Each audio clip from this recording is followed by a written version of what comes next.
Alright, what's up everyone? My name is Greg, this is Matt, this is Project Unbroken. So we're two former heroin addicts. I've been clean about 7 years, Matt, you're about 10 or so off heroin.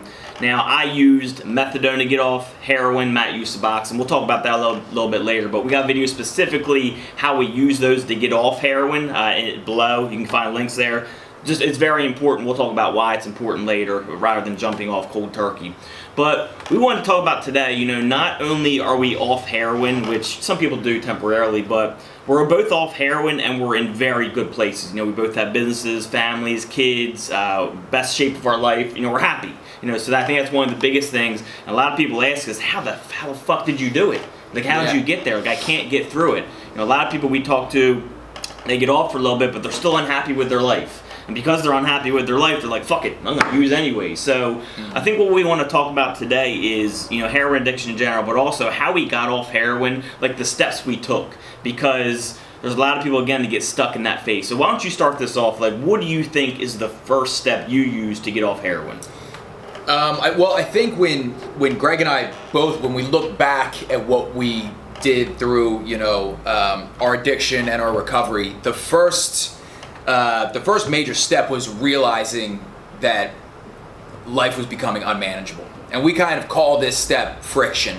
It's where just the heroin lifestyle and everything else that you're trying to do, whether it's, your relationships, your career, if there is any at that point, they're really just button heads. And it just really makes life extremely difficult to get through. Because when Greg and I first got into our heroin addiction, we started with pills and then it moved to heroin. For quite a while, we had a lot of fun, and I had no interest in quitting anytime soon. We owned a business together back then before we got into heroin, and we were making good money, so we were able to go out and have fun, and there was no friction.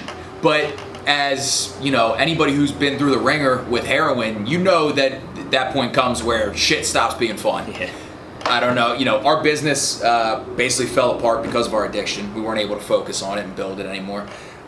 So that was, income started to drop, start doing some sketchy shit to get money. You're stealing from loved ones, whatever. You start experiencing withdrawals, friction kicks in. And that, for me, at least it's the first step, is that realization where it's like, oh shit, I might not be able to do this forever. I think part of that too is like, now I want to quit, right? Like that makes you want to quit. Because if you don't want to quit, you're never going to want to quit. Yeah. And just a side note for loved ones or people who are struggling with addiction, if you're enabling someone, you're making their addiction easy, you're not going to cause friction. They're not going to want to quit. Because like Matt said, both of us, when we first started heroin, nothing was hard. So I remember even thinking specifically, I'm going to just do this forever. This is awesome. Yeah. I mean, then things started getting hard. I'm like, fuck this. Like, I don't want to do this anymore. And then, of course, it was a long transition off it. So, step number one, like Matt said, friction, where things become unmanageable, and you also want to quit. Yeah. And really quick, just I want to throw in there, we both quit without rehab. I think that's important for people to know. We quit without rehab. We kind of did it in a somewhat non-traditional way. Yeah. And I think we both believe that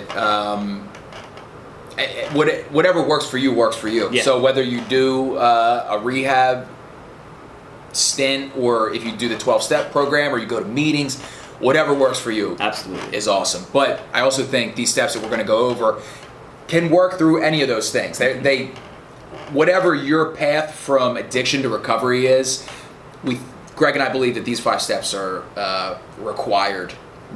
Are really responsible for our success. Yeah, and not only just recovery, but really living lives that we want to live. And really, rehab, I think one of the big things it does for you is the next step. Yeah, which is separation. And exactly, one of the most powerful parts about going off to a rehabilitation center is you are separating yourself from your lifestyle that you're currently living in your addiction through. People. Yeah, and this is, I'd say, the most important and the most difficult step for people to get through. And it's the one where people really get stuck early on. And it's because when you're in your addiction, whoever you're closest with is also in the addiction. I mean, Greg and I were best friends for over a decade when we really found ourselves in the depths of our heroin addiction.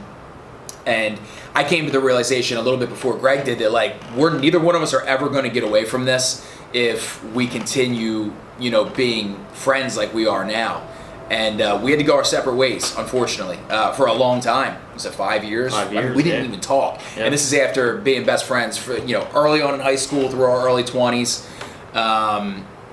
But, I think I realized the step one, the friction hit me first.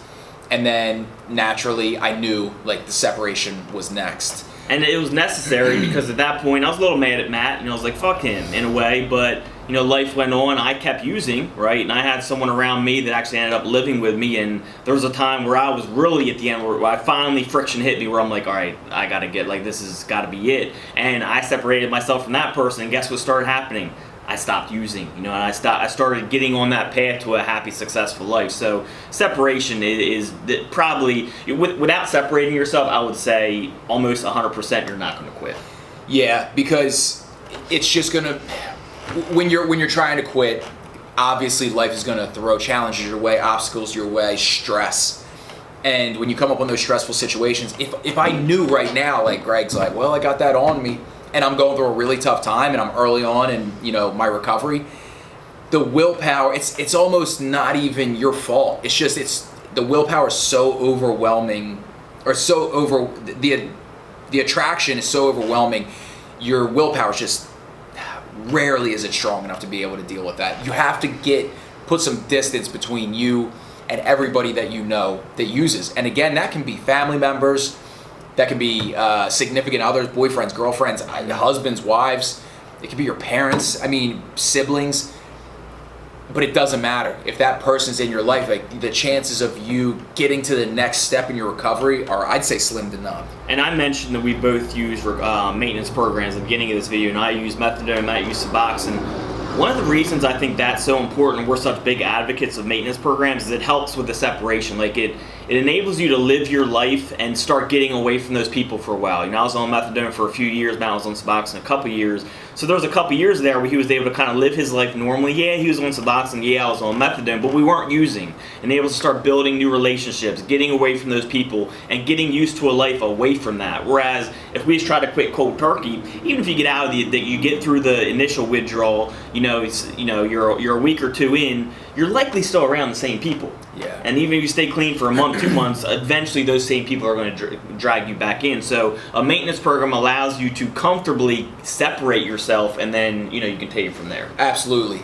Because I know I did a Suboxone program with a physician and a psychiatrist. They teamed up together, and the three of us came up with an awesome blueprint for me to get out of my addiction with basically no withdrawals. And that allowed me to not have to worry about, finding Suboxone or finding heroin or not being sick. It just completely took that off the plate, and I was able to separate myself in a really pain-free way. I shouldn't say pain-free. It sucks having to cut those ties.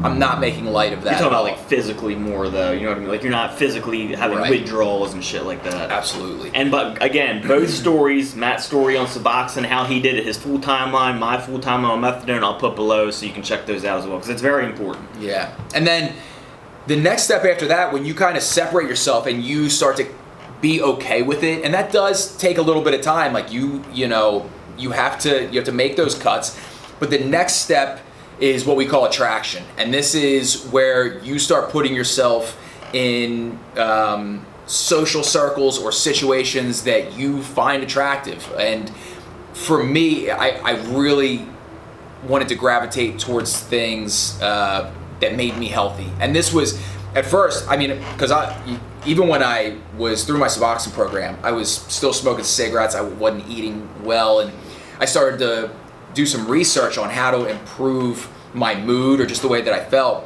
and exercise kept popping up, or eating healthy kept popping up. So I really wanted to try to utilize as much of that stuff as I could just to like boost endorphins and serotonin and dopamine levels, just to make my head feel better, because it's just you're different. You're going from flooding your dopamine receptors with heroin to basically, being at a deficit with that kind of stuff.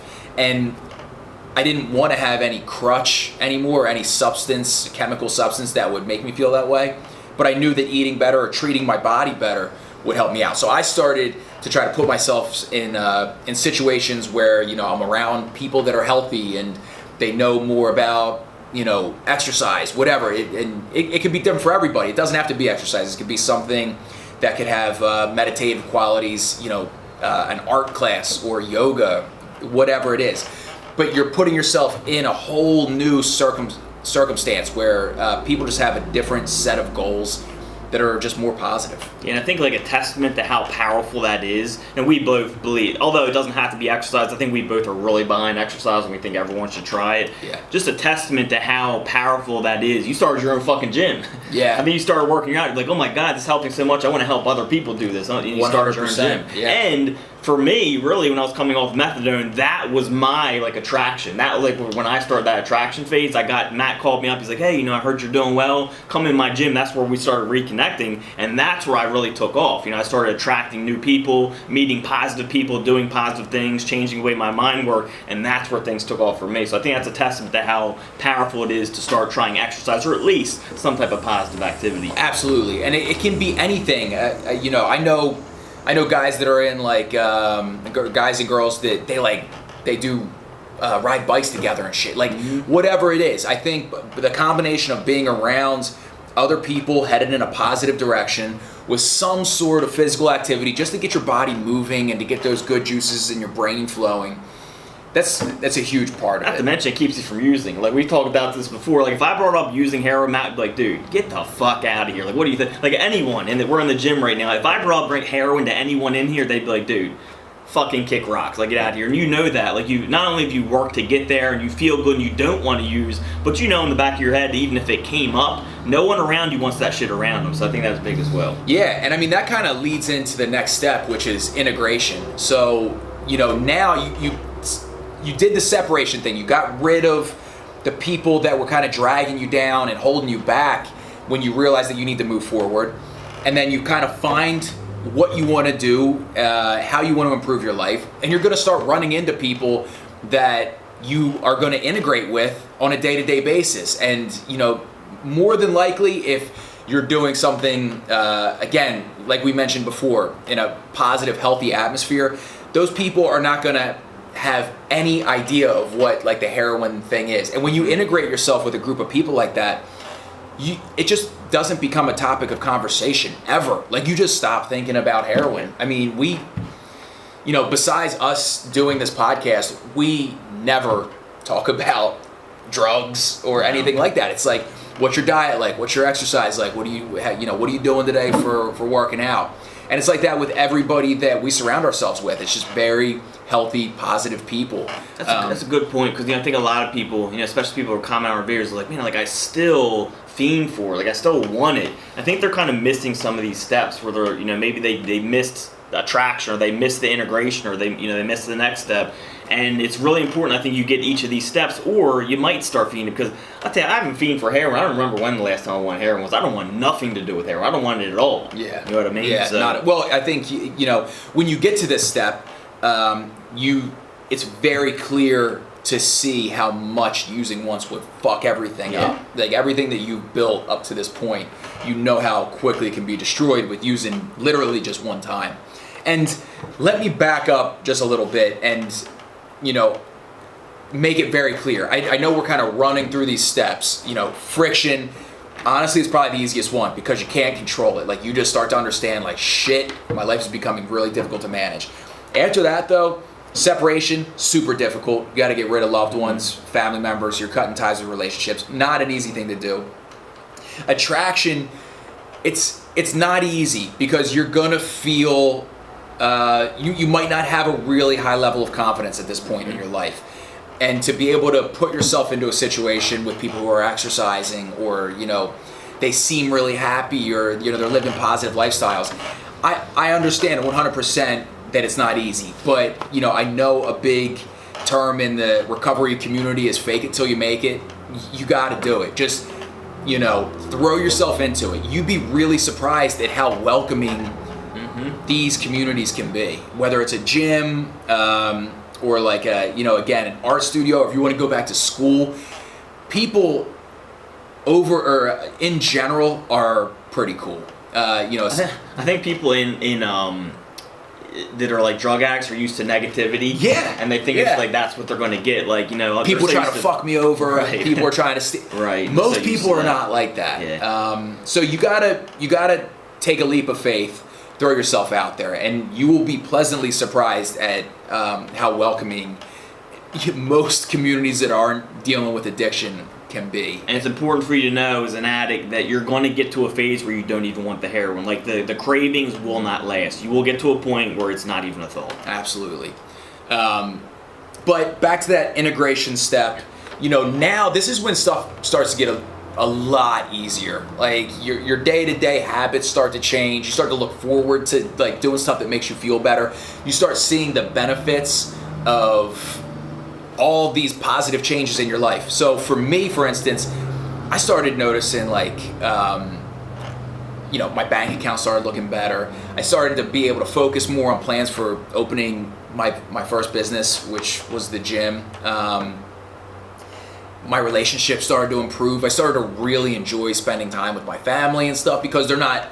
I just had more confidence overall. I just felt so much better about myself, and like all the good shit started stacking on top of each other.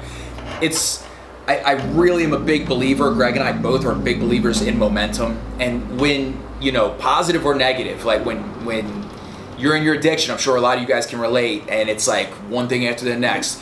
You got no money. You get a flat tire, you get a DUI, or you get arrested. Like, it's just like, oh my God, this shit's piling up on me. It's the same thing when you're making positive steps. Every step in the right direction you make, shit just gets better and better and better, faster and faster. Definitely. And then elevation.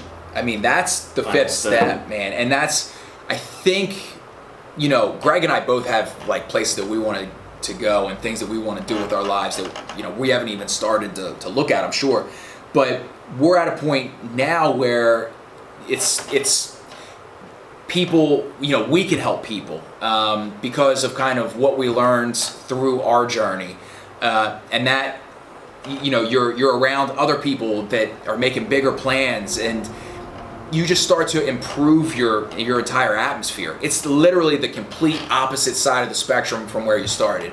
And it may take a little while, but if you're just taking those steps, you'll find yourself in a situation where you're really able to make some positive improvements in your surroundings. Yeah, I mean, it's crazy. I think a lot of people look at us. One of the reasons we started Project Unbroken, they're like, you guys used heroin?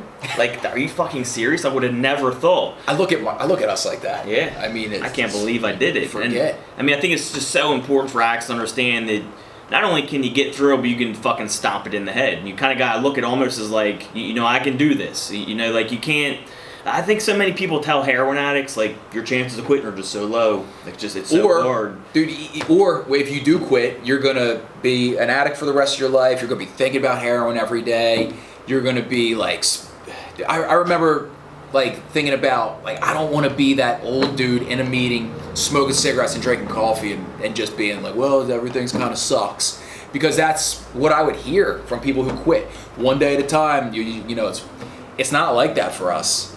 Really, I mean, so look, if you're someone that maybe sees yourself like that and you're happy with that, I think that's cool, right? I think the point is that your recovery can really be whatever you want. Yeah. And I don't think a lot of people really truly believe that, but I think we're testaments to that, where I pretty much live the exact life I want to live. I do what the fuck I want, when the fuck I want, because I work for it. I have my own business, which allows me, I have an internet business, which allows me to work at Starbucks and kind of work on my own time, come in the gym when I want, I make good money. But I fucking put in the work. I had this vision, and the whole way I worked my way through it. I put in that time, I put in the effort. So I think it's important, it doesn't matter if you're a heroin addict now. You can be whatever you want to be as long as you follow these steps and kind of, work your way towards whatever you're trying to be. Yeah, and just make the difficult decisions early. It's like ripping a Band-Aid. It's going to hurt, but you will be so surprised at what's on the other side of that.